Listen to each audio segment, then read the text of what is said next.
Hello, everyone, and welcome back to another episode of the 1-0 podcast. I'm Avery Hill. I'm Lexi Linderman. I'm Will Horseman. Yesterday, as in Wednesday, Penn State held its pro day for its NFL draft prospects. We'll talk a lot about that, and spring ball is coming up next week, so we'll talk about that as well later.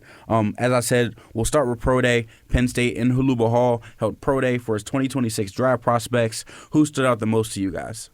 I think for me, I would say Trevor Pena stood out the most out of the guys that we hadn't seen at the combine. I think what was his 40? Let me double check here. 4.52. That's pretty good. I would say for him, he's not supposed to be insanely fast. Like, he's kind of been that slot guy throughout his college career, like very short yardage situations. He's not running verticals deep like Devontae Ross is. Like, I thought that 40 was good for him. I thought, he just looked kind of good overall, and I think like on the roster last year that he was the best wide receiver on the roster. I don't really think he had the chance to showcase that throughout the season, whether that was like a scheme issue. I don't know. We're not going to dive back into what I had from last season, but I don't really think he got to show his full potential last season, which I think did hurt his draft stock a little bit. And, he's probably not getting drafted. He'll probably get signed somewhere as an undrafted free agent. I don't think we'll see if he cracks the NFL like at all, but I do think he had a good day yesterday. He's meeting with a few local teams ahead of the draft. So, we'll see what happens. But I thought testing-wise, he did pretty well and definitely maybe made himself some money. So. Yeah, Trevor, we know he has like a bit of a versatile skill set. He can play the slot. He said he can play outside. He can play in the backfield. He said he's spoken to the 49ers, Commanders, Jets, and Packers, and he's just talking to them and getting to know each other. That's how he said those conversations have went. But I think he definitely flashed with some of the numbers he produced yesterday. But then otherwise, I'd say Drew Aller just kind of continued I guess what he did in the combine is just showing he has the arm talent to really make any throw on the field. And it's for him, it's I'd say his stock didn't necessarily change because it's a high potential guy, but it's going to be a bit of a project to develop him to get to that point. So I'd say it's a pretty good day for Aller and just continuing showing his potential.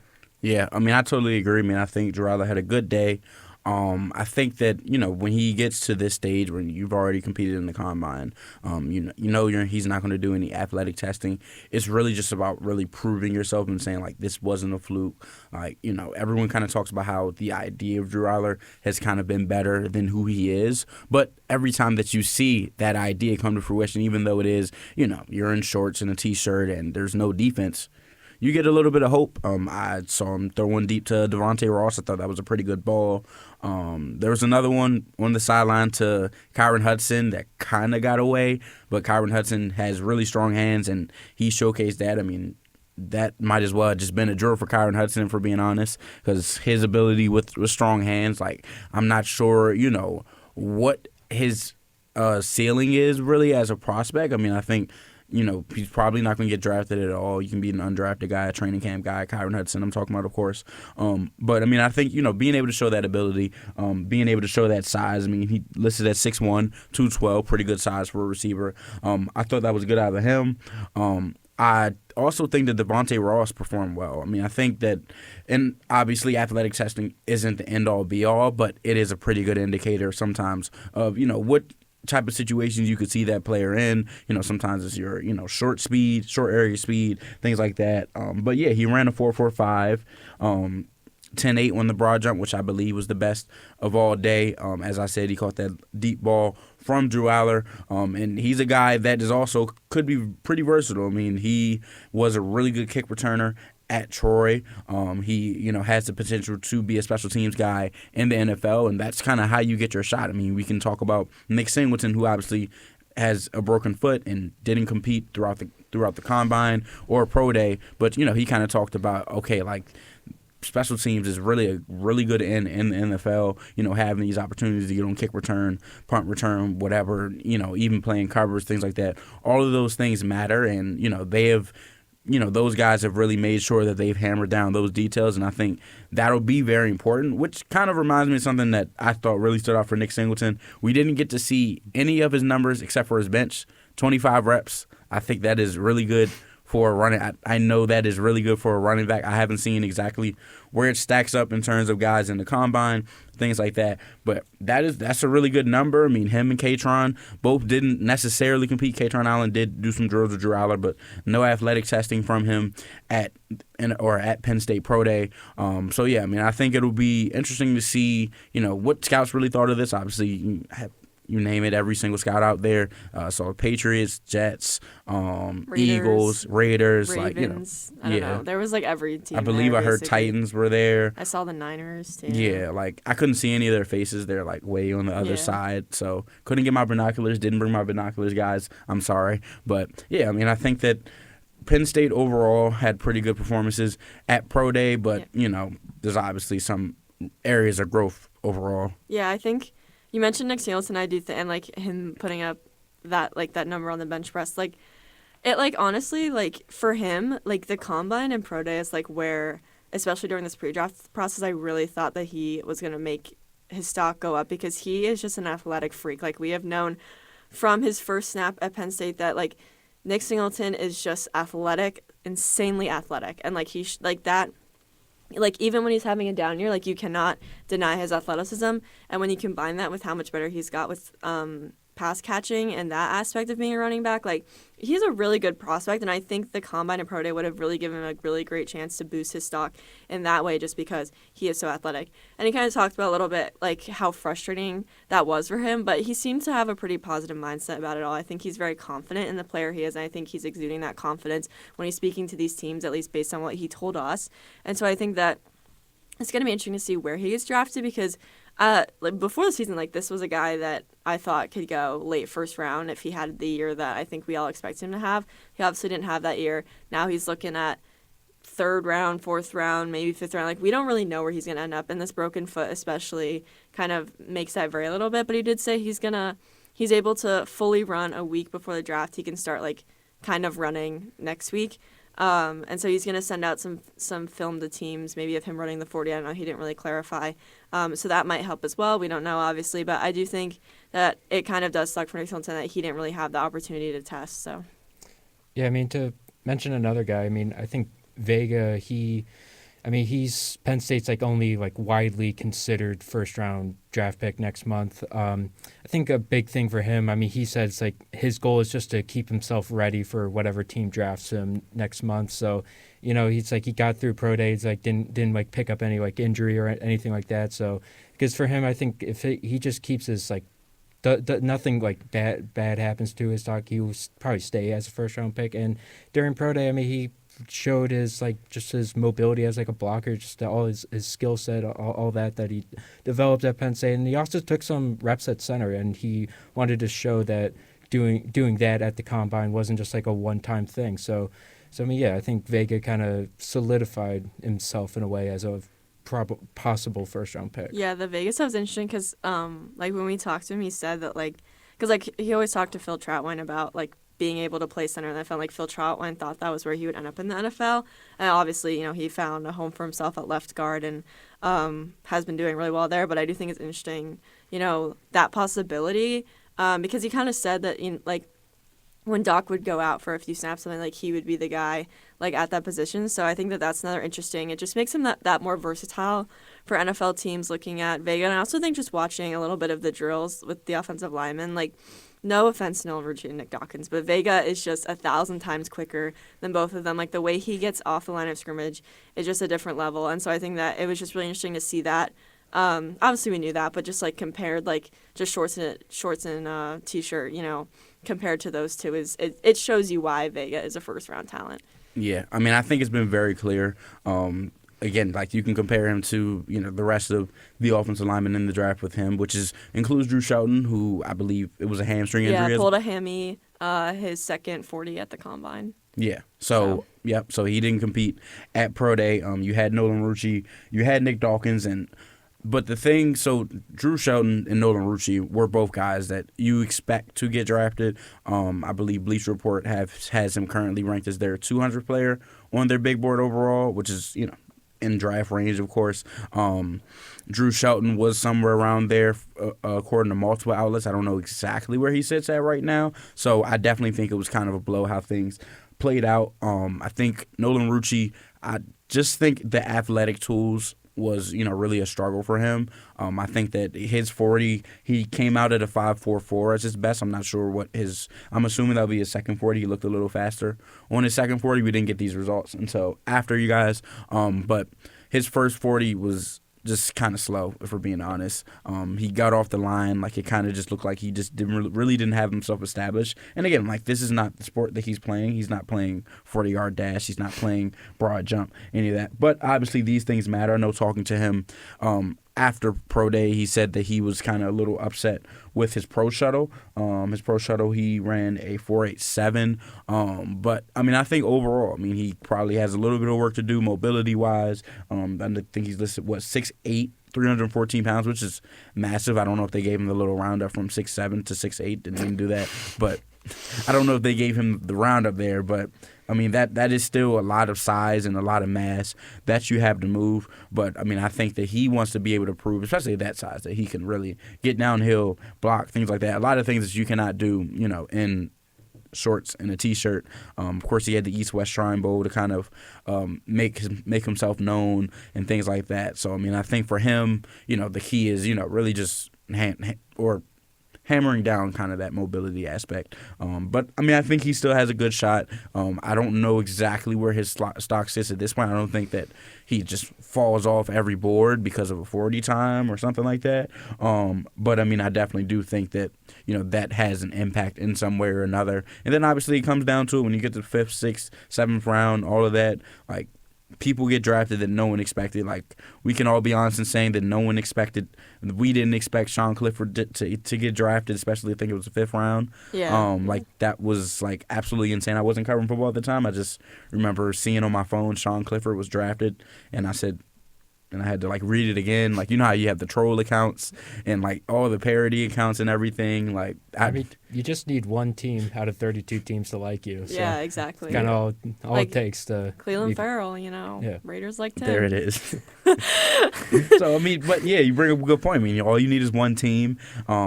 These guys. Penn State. This is a very deep class. This Pro Day. I get back, or I get to Pro Day, and I'm having to re-recognize guys again, especially mostly guys wanted to get their hair cut. Trevor Pena chopped it off. Zakee Wheatley, guys look a little different. So I'm who is trying to figure everything out. But the one you couldn't miss though is Gaden Wosu, who weighed in at 6'6", 313 pounds as a punter. I was excited to see his 40-yard dash. We did not get to see his 40-yard dash, so the world may never know. But he delivered some good punts. Riley Thompson as well. I think he had one that I don't know how their thing, they were yelling out numbers. I heard 60. I don't know if that means 60 yards. I don't know if that means, because then they would say 64.28. I don't know. I think it was yardage and then hang time. There we go. Yeah. Now I figured it out. There we go. Where were you guys yesterday when I needed that? I'm sorry. Yeah, but I thought Riley did have a good kicking day. Obviously we know Gabe won the job. But Riley was still the starting punter for 2 years, and he obviously has some talent. Do I think it's NFL talent? No, I don't know. But he did have a pretty good day punting-wise, and I thought Gabe obviously showed he has a pretty big leg. But I also thought Tyler Duzansky, he ran the 40, which, he's a long snapper, doesn't need to be. Well, actually, I personally feel like that's, the best position where, because it's not going to be exactly like the 40, but think about it on punt. You got to snap. You got to get down the field more than ever. If you guys have read my work, in the past, you will see that I've written a lot about long snappers. Now more than ever, special teams coordinators look at linebacker builds, long snappers that can get down the field, make plays. So, it does matter. Patriots long snapper Julian Ashby went to Vanderbilt. He had, I believe, 6 special teams tackles this year, which is really good for a long snapper. But depends on the special teams coordinator. As Will said, you only need one to pick you. But, yeah, sorry for... No, you're fine. But he ran a 4.97. But the thing that stuck out to me was 20 reps on the bench press. That guy, that's, he had more than Dom DeLuca, I didn't even notice that. I honestly didn't even. I kind of, I'm looking through the list, and I'm just assuming he's not doing the bench. That's actually hilarious. And just to mention Nick Singleton, he was 25. Denai Sutton, I guess he benched because there's no asterisk beside him. He did 26. So, for a comparison point, he definitely would have ranked as one of the top running backs on the bench this year and like the years before. Yeah, but I think Tyler Duzansky, he's been the starting long snapper for a while. I don't think I've seen him make that many mistakes. Like when you're a long snapper, obviously you can't make mistakes. That's very crucial. It's that's the one thing you cannot do as a long snapper. And it's going to be tough because obviously there's only 32 long snappers in the NFL. Obviously you have your depth guys and whatever. But I do think Tyler Duzansky could carve out an NFL career for himself. He obviously has been a very consistent long snapper over the years. And like Will said, you only need one guy to like you. And I believe he has a local visit with the Eagles set up. I think I saw someone report that. So, so I don't know. We'll see what happens with Duzansky. But I do think he does have the potential to be, in the NFL as maybe not necessarily as a starter, maybe just because, like I said, only 32 teams have you only need one long snapper. But I do think he could find himself in the NFL for sure. Yeah, I mean, I will say, Duzansky, from what everyone that I've kind of talked to, he is one of those top guys in the draft. I don't think he's number one. I think Mel Kiper has him as number 2, number 3. But again, I don't think I don't know how Mel Kiper does his grade for a long snapper because he's not watching a long snapper. It really just depends. But honestly, if you're a long snapper, if you're Tyler Duzansky, you're kind of hoping that you don't get drafted because the history with long snappers that have been drafted are not good. You can look up Cameron Cheeseman and guys like that. The last few picks haven't panned out. The Patriots snapper, Patriots just signed a reserve snapper after his rookie year, which is kind of like a warning sign, I would say, to me. But, we've talked a lot about long snapper.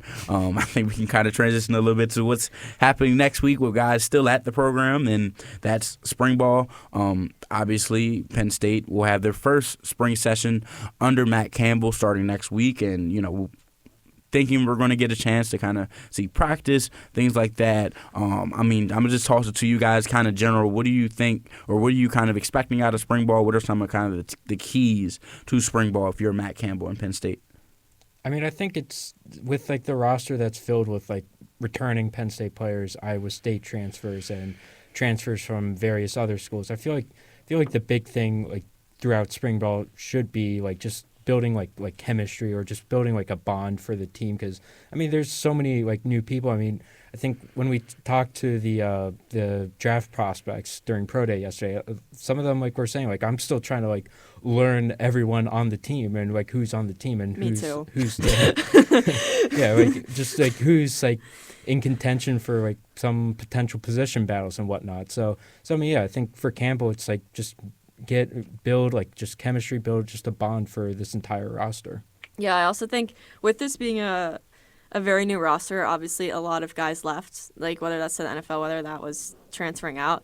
And so there are a lot of different positions where you don't really know what's going to happen. I think the big one that sticks out to me, obviously, is running back. You've had Nick Singleton and Katron Allen anchoring down that position for 4 years, and now you got to figure out who is the next guy. Because, Penn State has had a really good history recently of running back talent. You go from Saquon Barkley to Miles Sanders to these guys, and it's well, now you got to find the next one, and it's is that Carson Hansen? Is that Quinn Martin Jr.? Is that James Peoples? There's plenty of options out there. So it's going to be interesting to see who, because this is their first real chance to kind of stand out. Obviously, there's more to workouts, but that's not telling you as much about what you're doing on the field. And so I think that it's going to be really important for all three of them to, really stand out. It's going to be a really important spring for them and obviously continue into the summer. I don't think this is going to be a battle that, shapes itself out in, a month. This is going to take a while. I do think Carson Hansen's probably the early favorite just because put up 900 yards last year, has that familiarity with Matt Campbell. But I do think Quinn Martin is right there in that conversation. Same with James Peoples. And so I think that is something that I'm looking at for spring ball. And then also just the defensive line is a lot bigger than it was in years past. And so I'm just interested to see what that kind of looks like.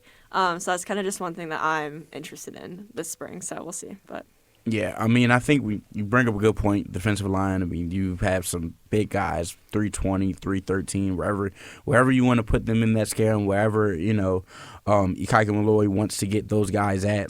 You are going to have some beef up front. I think it'll be very interesting to see also just how they mesh, with some of the returnees, not just on the interior side, but you have Max Granville coming back from injury. Ivan Camacho, of course, after his stellar freshman season. I'm very interested to see see, how he, develops this year. And then you can look at the offensive side. I mean, one battle, which Lailah highlighted this one. I'm not going to spoil everything, but he did highlight this one on psucollegian.com. That's psucollegian.com. You can click the football tab, scroll down, and you'll find it.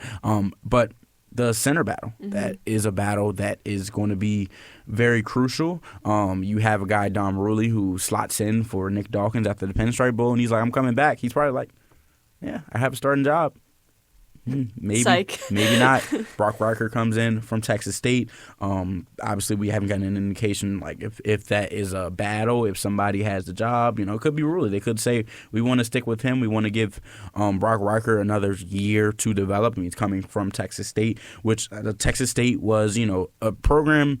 Obviously, not a power program, but people did like to play or watch Texas State football. So, a little bit of competition there. But, yeah, I mean, I think that there are some key battles, but I also think the biggest thing to me is that this spring ball is, it's going to be so different. It's got to be the most different because you're trying to get players together from all different places. You talk about, during the winter workouts portion, how players are, not doing much football. Like, you got to get things together. And, of course, when you're in the off season, sometimes you don't do football. You'll try to stay on the bonding side. But there's installs that need to happen. There's chemistry. There's pads that have to go on. There's a lot that goes into it. So I'm very interested to see Matt Campbell's plan. If we get to see Matt Campbell's plan, of course that is. We never know what's going to happen. I mean, James Franklin just allowed 2 hours of practice at Virginia Tech. So things change, whether it's one way or another. Maybe Matt Campbell gives us 3 hours of practice. Maybe we get to watch their lifts. Maybe we get to, sit in the training table as they eat. We don't know. We have no clue. But, I mean, I do think it'll be interesting to see, how all of that shapes out and just how Matt Campbell adjusts. This is, you're going from Iowa State to Penn State. Is there pressure there? What is that? How does that feel for him? Because it could go, honestly, either way. Yeah, I'm very interested to see what practice looks like because, Penn State hasn't had a spring ball led by someone other than James Franklin since 2013. So it's this is completely new territory. We saw yesterday, the signage is all down outside on the practice field. This is completely different. We have no idea what to expect. And so I think that's the interesting part of it. And that's the whole thing with Penn State this year. We don't know what to expect. And so I think spring ball is going to answer a lot of those questions just because this is a roster where a lot of these guys did come from the Big 12. And a lot of them did really well in the Big 12. Marcus Neal, Jeremiah Cooper, all those guys, those are supposed to be really good really good players, and they're at Penn State now. But it's you just don't really know how good this team is actually going to be. That there's good players on the team, but how good is this team actually going to be? And so I think spring ball is our first indication of that. Obviously, it's hard to tell a lot from practice, especially what we're used to seeing. Obviously, like Avery said, we don't know if that's going to be the same, different, whatever. But so I think it's just going to be interesting to see. I also am interested to look at the wide receiver room because, they lose Noah Pauley, who was a proven wide receivers coach, to the NFL. You've got some guys from Iowa State. You've got Kobe Howard. You've got Keith Jones Jr. You've just got a bunch of, guys. And it's Kobe Howard, obviously, is the one that we know the best. And, I think Rocco Beck said when he spoke to the media that Eskildsen and Sowell, how do you say it? Sowell, I believe. Sowell. They both apparently had some bumps and bruises and, haven't been really doing a ton. So I'm just interested to see how that room kind of looks. Obviously, wide receiver has been a position of concern for Penn State the past few years. So, yeah.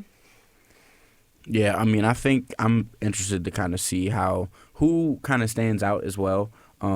Especially some of the, guys that were younger at Penn State before. You have, again, you can look back at the defensive line. You have Ty Blanding, who Will Horseman wrote about. Will, where did you write about that? Where can people find that? Yeah, so it's on psucollegian.com, and you have to click the football tab and then scroll down probably a lot at this point. Since yeah, I think they need the search bar.